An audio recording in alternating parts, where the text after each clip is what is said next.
الحمد للہ وحدہ والصلاة والسلام علی من لا نبی بعدہ اما بعد۔ آج کا ٹاپک ہے نو مولود نیو بورن بیبی کے کان میں اذان کہنا۔ ہمارے معاشرے میں اکثریت ایسی ہے جو کہتے ہیں کہ نو مولود کے کان میں اذان کہنی چاہیے، اگر آپ اذان نہیں کہیں گے تو بچہ مسلمان نہیں ہوگا۔ حالانکہ رسول اللہ صلی اللہ علیہ وآلہ وسلم نے فرمایا ہر بچہ فطرت پر پیدا ہوتا ہے، یعنی کہ ہر بچہ مسلمان پیدا ہوتا ہے، فطرت اسلام پر پیدا ہوتا ہے۔ لہٰذا ایسے افراد، ایسے لوگ جو کہتے ہیں کہ بچہ اس وقت تک مسلمان نہیں ہوتا جب تک کہ اس کے کان میں اذان نہ کہی جائے، تو یہ بات غلط ہے۔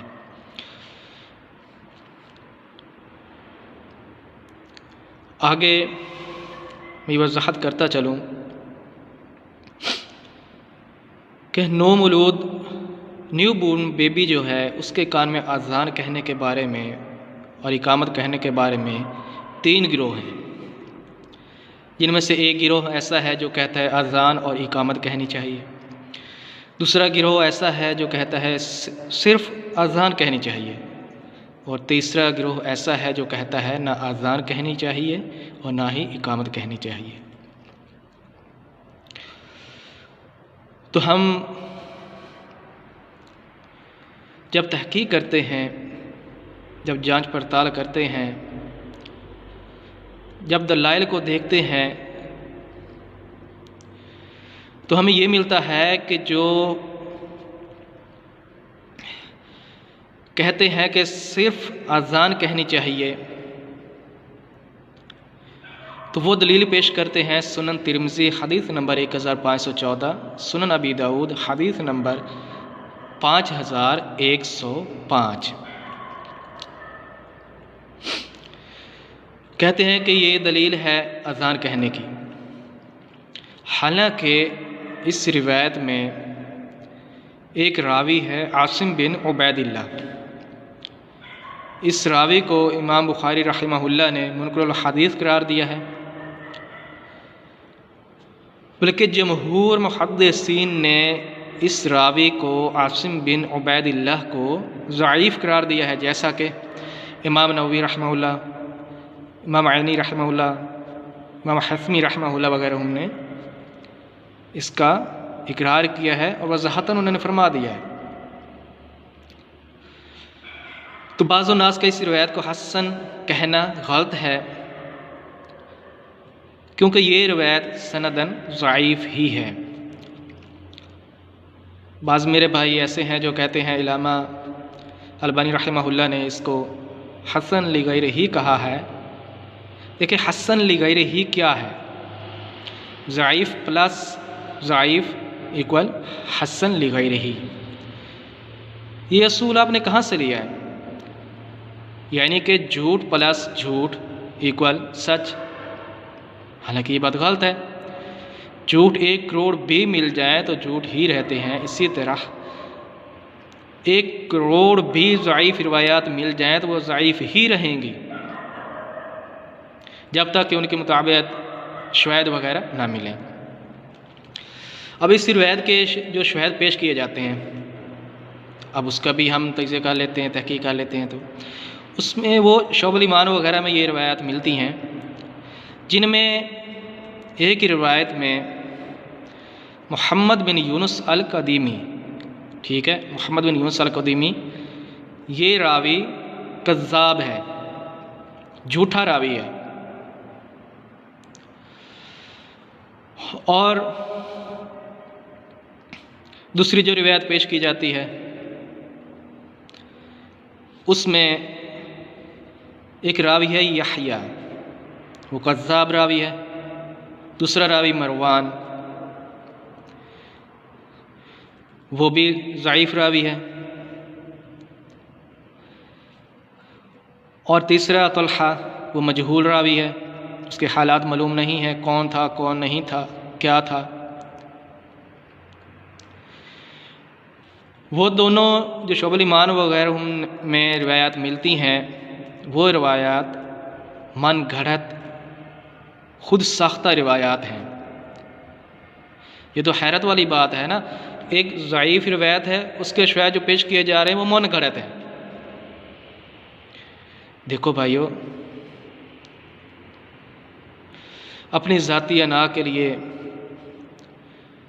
یا کسی بھی ایسی بات کو جو دین سے ثابت نہیں ہے اس کو دین کا حصہ بنانے کے لیے اپنی ذاتی رائے اس میں شامل کرنا یہ غلط بات ہے۔ دیکھیں، دین اسلام جو ہے ہماری رائے کا نام نہیں ہے۔ ہم کون ہوتے ہیں دین اسلام میں اپنی رائے دینے والے؟ دیکھو، دین اسلام وہی ہے جو اللہ تعالیٰ کی طرف سے رسول اللہ صلی اللہ علیہ وآلہ وسلم پر نازل ہوا۔ اور اگر ہم کوئی چیز بھی دین میں شامل کریں گے اپنی طرف سے تو وہ بدعت ہوگی۔ وَكُلُّ مُحْدَثَةٍ بِدْعَةٍ وَكُلُّ بِدْعَةٍ ضَلَالَةٍ وَكُلُّ ضَلَالَةٍ فِي النَّارِ۔ دین میں جو بھی نیا کام ہوگا وہ بدعت شمار ہوگا، اور ہر بدعت جو ہے وہ گمراہی ہے، اور گمراہی انسان کو جہنم میں لے جانے کا ذریعہ بنتی ہے۔ یہ چھوٹی سی بات نہیں ہے، لہٰذا تحقیق کیا کریں، کوشش کریں کہ اپنا ہر عمل کتاب و سنت کے مطابق بنائیں، تحقیق کریں۔ یہ نہ ہو کہ قیامت والے دن آپ کو پچھتانا پڑے، اس وقت کا پچھتانا کچھ کام نہیں آئے گا۔ اللہ تعالیٰ سے دعا ہے کہ اللہ تعالیٰ ہمیں کتاب و سنت پڑھنے، اس پہ عمل کرنے کی اور اس پہ استقامت نصیب فرمائے، پڑھنے کی بھی طاقت نصیب فرمائے، اس پہ عمل کرنے کی بھی طاقت نصیب فرمائے، اور پھر ہمیں استقامت نصیب فرمائے کہ ہم قرآن اور رسول اللہ صلی اللہ علیہ وسلم کی حدیث پہ عمل کرتے رہیں۔ لہٰذا کوشش کریں، تحقیق کیا کریں، اور اپنی قوت کے مطابق جہاں تک ہو سکے تحقیق کر کے عمل کیا کریں۔ جو چیز ثابت ہے، جو چیز ثابت نہیں ہے اس پہ وقت ضائع نہ کریں۔ اس کے بعد ایک اور مغالطہ دیا جاتا ہے کہ اس پہ اجماع ہے۔ اب جس طرح میں نے پہلے بیان کیا ہے کہ اس پہ 3 موقف ہیں، ایک صرف اذان کہنی چاہیے، دوسرا اذان اور اقامت کہنی چاہیے، تیسرا نہ اذان کہنی چاہیے نہ ہی اقامت کہنی چاہیے۔ امام شوکانی رحمہ اللہ نے فرمایا کہ تمام متحدین میں سے ایک بھی متحد اگر اختلاف کر دے تو وہ اجماع ایسے ہے جیسے ہوا ہی نہیں، یعنی کہ وہ اجماع قائم ہی نہیں رہتا۔ تو میرے پیارے بھائیوں، جس پہ 3 موقف ہیں، اتنا اختلاف ہے، اس پہ اجماع کا دعویٰ کرنا کہاں کا انصاف ہے؟ اس کے بعد میں عرض کرتا چلوں کہ عمر بن عبد العزیز رحمہ اللہ کا ایک اثر پیش کیا جاتا ہے۔ کہتے ہیں جی دیکھو جی، ان کے دور میں بھی اذان پہ عمل تھا، اذان دی جا رہی تھی، حالانکہ وہ اثر ضعیف ہے، ثابت ہی نہیں ہے۔ جیسے کہ حافظ ابن حجر رحمہ اللہ نے اس کی وضاحت فرمائی ہے، یہ اثر ثابت ہی نہیں ہے۔ اور ہمارے بعض بھائی کہتے ہیں کہ امام ترمذی رحمہ اللہ نے فرمایا ہے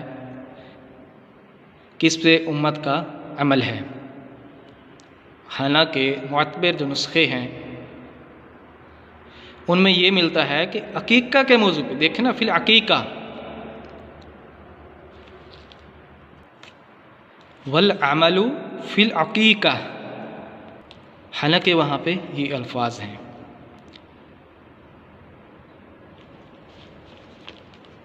دیکھیں اگر کوئی بندہ آج دن رات ایک کر کے لوگوں کی پرواہ نہ کرتے ہوئے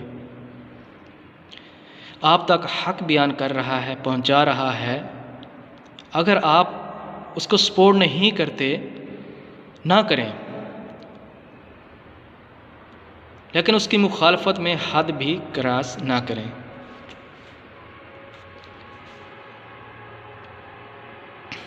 اس لیے میں یہی کہتا ہوں کہ دیکھو بھائی،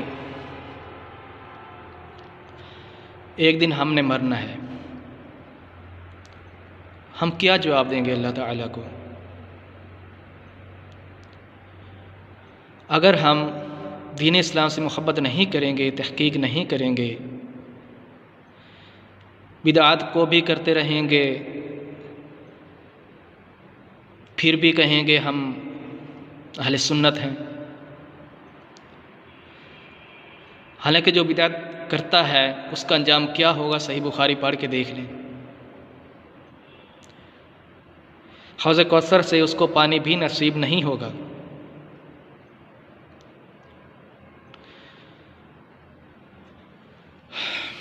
بھائیو، بچے کے کان میں اذان اور اقامت کہنا، یہ صرف اذان کہنا ثابت نہیں ہے، لہذا اس کام سے بچیں، خود بھی بچیں اور دوسروں تک بھی یہ علم پہنچائیں کہ بھائی جان یہ چیز ثابت نہیں ہے، آپ اس سے بچ جائیں۔ اللہ تعالیٰ سے دعا ہے کہ اللہ تعالیٰ ہمیں بدعات سے بچائے، کتاب و سنت پہ عمل کرنے کی ہدایت اور توفیق نصیب فرمائے اور اس پہ استقامت بھی نصیب فرمائے۔